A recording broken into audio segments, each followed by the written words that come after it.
All time इसको settle कर दिया जाए। एक तो जेडीयू को तोड़ा जाए और दूसरा ये जहां बार बार जो ठिकाना ढूंढता है उसी ठिकानों को अपनी तरफ ले आओ। अब आप कल्पना कर सकते हैं कि साहब शरद पवार जो महाविकास आघाड़ी के मजबूत पिलर है वो खुद ही छोड़ करके महायुति में आ रहे हैं। महाविकास आघाड़ी के मजबूत पिलर शिवसेना उद्धव जो खुद ही छोड़ करके इधर आ रहे हैं। तो अब कुछ भी जो हिंदू हृदय सम्राट के पुत्र थे और स्वयं भी हिंदू हृदय सम्राट थे, जिन्होंने कभी गुरेज नहीं किया कि बाबरी मस्जिद को हमारे शिव सैनिकों ने ढहाया। भारतीय जनता पार्टी ने कभी नहीं कहा कि हमारे कार्यकर्ताओं ने ढहा दिया। उनका कोई नेता आकर के सामने सामने से नहीं बोला, दबी जुबान में बोलता रहा। लेकिन शिव सैनिक गर्व महसूस करते थे, फख्र महसूस करते थे कि हमने बाबरी मस्जिद को ढहाया है। वो शिव सैनिक 360 चेंज हो जाएंगे, 180 चेंज हो जाएंगे, कंप्लीट यू टर्न हो जाएंगे और शरद पवार के साथ, कांग्रेस के साथ जाकर के सरकार बना लेंगे। अकल्पनीय बात थी। लेकिन ये भी अकल्पनीय बातें हुई, घटी। तो जब ये अकल्पनीय बातें हो सकती हैं तो तेजस्वी यादव क्यों नहीं भारतीय जनता पार्टी के साथ आ सकते हैं? एक और चर्चा चली कि साहब भारतीय जनता पार्टी को बिहार में अलग तरीके से देखा जाता है। अब वो ब्राह्मण बनियों की पार्टी नहीं, पिछड़ों की पार्टी है। तो पिछड़े में किसी और नेता को, अगर अपने पास कोई नेता नहीं है तो एक जिसका मैं बहुत ज्यादा समर्थन नहीं करता हूं, तो उनको नेता के रूप में बना दिया जाए। चिराग पासवान को कहा कि भाई इनको दे दिया जाएगा अगर इस प्रकार से करेंगे। हालांकि ऐसा कुछ होने वाला नहीं, कुछ लोगों ने कहा। लेकिन ये मुमकिन है कि तेजस्वी यादव बीजेपी के साथ चले जाए।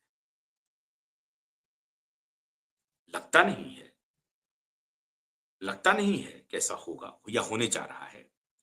लेकिन राजनीति संभावनाओं का खेल है। और अगर नरेंद्र मोदी और अमित शाह ये ठान लें कि नहीं साहब, जब अजित पवार को हम अपने साथ रह सकते हैं और वो मामले को सेटल कर सकते हैं, तो इनको भी कहेंगे कि कोई बात नहीं, आपके ऊपर भ्रष्टाचार का आरोप है, अदालत अपना फैसला करेगी, अदालत में केस चल रहा है, हम अदालत में कोई हस्तक्षेप नहीं करेंगे। ये सब तो बयानबाजी आ ही जाती है। तो भारतीय जनता पार्टी बाहर निकल करके बयान दे सकती है कि अदालत अपना फैसला करेगी, हम केस नहीं करेंगे, इनको आगे पीछे घुमाएंगे, कभी ईडी जाएगा, कभी सीबीआई पहुंचेगी और कभी कहीं कुछ रेड होगा, होना जाना कुछ नहीं है, बस इनको दबाव बना करके चलता रहेगा और अलायंस हो जाएगा। क्योंकि अगर नीतीश कुमार ने इस बार कोई भी इस प्रकार के कदम लेने की हिम्मत भी की, जरूरत भी की, तो आप मान के चलिए कि भारतीय जनता पार्टी इस बार आर पार के मूड में है। और इसीलिए इस बार तेजस्वी भी कह रहे हैं कि हमारे दरवाजे बंद हैं। तेजस्वी भी अब उनको लेने के लिए तैयार नहीं है, क्योंकि तेजस्वी भी इस बार आर पार के मूड में है और भारतीय जनता पार्टी भी इस बार आर पार के मूड में है। इसलिए देवा भाऊ ने उधर कह दिया कि साहब उधर का डर इधर ना दिखाइए, आप, हमें आपकी कोई जरूरत नहीं है। अरे आपको जरूरत है, 20 में से 3 छोड़ करके सब इधर आ जाएंगे, 2 छोड़ करके बाकी इधर आ जाएंगे। तो जैसे ही इधर एसआईटी को आदेश गया, सामना में आर्टिकल, पिता पुत्र की तारीफ, सुप्रिया सुले भी तारीफ करने लगी। आपको याद होगा कि दिशा सान्याल के मुद्दे पे अजित पवार से जब पूछा गया था कि इसमें आदित्य ठाकरे की क्या भूमिका थी, उन्होंने पूरी तरीके से डिनाई कर दिया था। लेकिन आज अजित पवार चुप है, ना इधर बोल रहे हैं ना उधर बोल रहे हैं। चुनाव के पहले उनको लग रहा था क्या पता हमको महाविकास आघाड़ी में जाना पड़े। तो वो तो अपॉर्चुनिस्टिक पॉलिटिक्स का सबसे बड़ा ग्राउंड अगर कहीं आपको देखने को मिलेगा तो वो महाराष्ट्र की धरती है। इमोरल पॉलिटिक्स का, अनैतिक राजनीति का।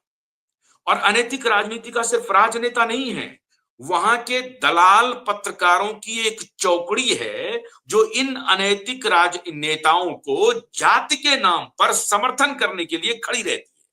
और उन्हें महान मराठा, महान मराठा, महान मराठा, महान मराठा, महान मराठा का तमगा देती रहती है। ये शिवाजी के वंशज नहीं हो सकते हैं। जो अनैतिक, भ्रष्ट, अवसरवादी राजनीति के प्रतिबिंब हों, वो शिवाजी के प्रतिबिंब नहीं हो सकते। तो उनको, इनको कहा जा रहा है कि बड़े महान, इनका तो बड़े चाणक्य हैं, बड़े सधे हुए अरे सधे हुए पॉलिटिशियन कुछ नहीं है, अनैतिक हैं, भ्रष्ट हैं और अवसरवादी हैं। ऐसे राजनेताओं की खुल करके आलोचना होनी चाहिए, चाहे वो देवा भाऊ के साथ हो या देवा भाऊ के समर्थन में हो। देवा भाऊ हमारे लिए कोई पवित्र ये सैंक्टोरियम नहीं है हमारे लिए। देवा भाऊ अगर बढ़िया काम करेंगे, दिशा के गुनहगारों को गिरफ्तार करवाएंगे, हमारी तारीफ जमकर होगी।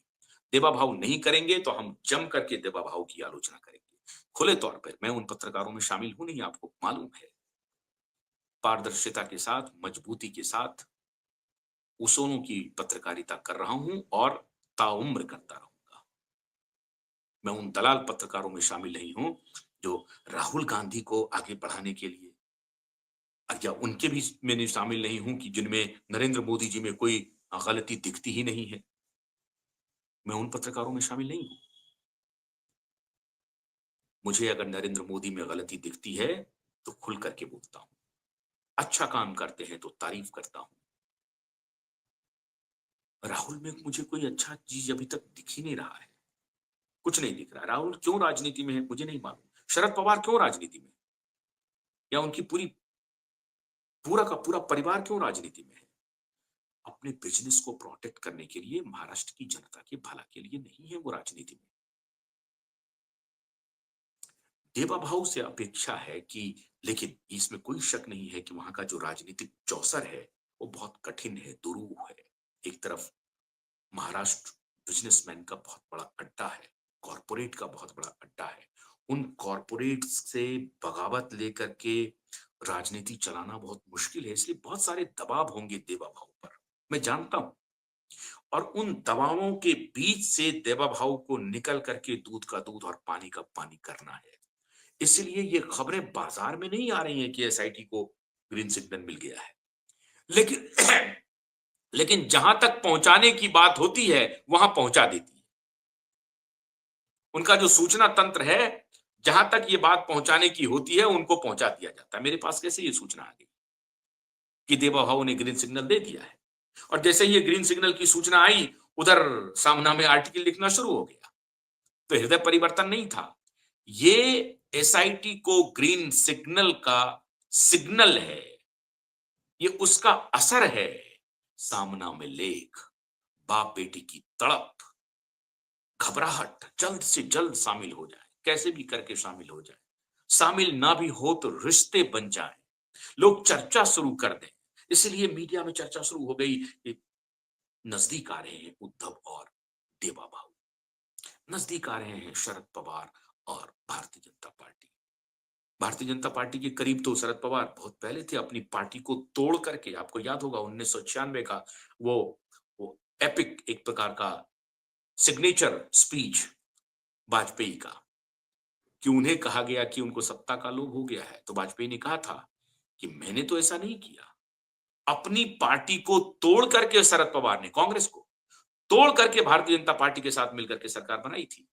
और उस वक्त वाजपेयी ने कहा था कि महाराष्ट्र के भले के लिए बनाई थी, लेकिन वो अवसरवादिता को इंगित कर रहे थे कि शरद पवार कैसे अवसरवादी हैं, इसके बारे में इशारा कर रहे थे। मैं अवसरवादी नहीं हूं। इसलिए अब ये शरद पवार, उद्धव ठाकरे, आदित्य ठाकरे, संजय राउत, इन सबको लगने लगा कि साहब इतना ब्रूट मेजॉरिटी, इतना ब्रूट मेजॉरिटी 132 अकेले देवा भाऊ की पार्टी को है, तो साहब देवा भाऊ की शरण में चले जाओ। देवा भाऊ को संघ भी समर्थन कर रहा है, और देवा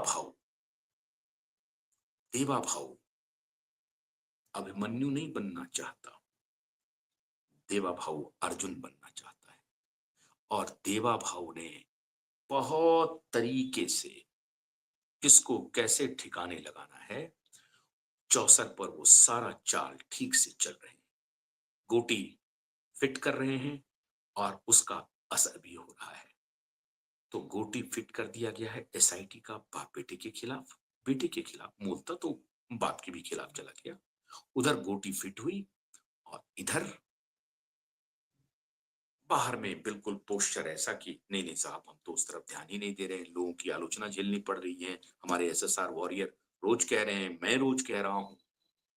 लेकिन जो सूचना आई है वो सूचना है, मजबूत सूचना है, सिग्नल मिल गया है, असर आपको आने वाले दिनों में दिखेगा।